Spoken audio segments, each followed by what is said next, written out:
Can you and Joe get the cost of medication down? This is an easy one. And it's actually infuriating how easy this is.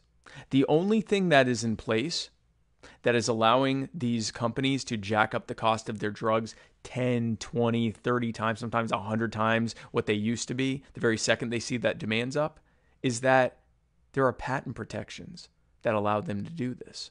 If we remove those protections and we make it so that they have to keep the price affordable or else someone else can make it too, that ends that problem right off the bat.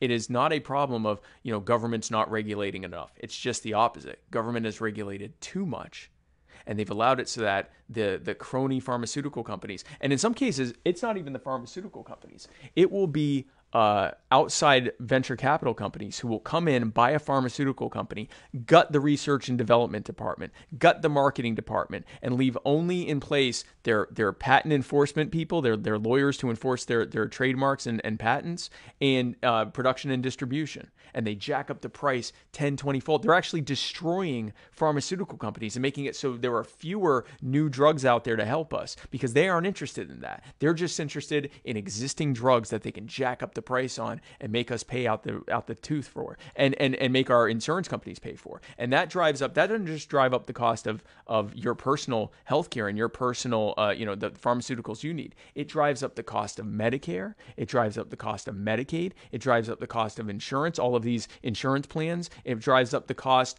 of state insurance plans, so the cost of government labor goes up. It drives up costs across the board. Simply removing those protections takes care of that problem. And it's infuriating the number of people who have had problems of getting insulin and epinephrine, things that they need to survive, HIV medications, cancer medications, things that have been around forever, things that have been around for a very long time because they can't afford it or there's not enough of it. We've watched it with there was a run on hydroxychloroquine. And if, when they find a drug that will be an effective treatment for COVID, there will probably be a run on that because there's a restriction on who can make it based on patent protections. Ending that ends all of that.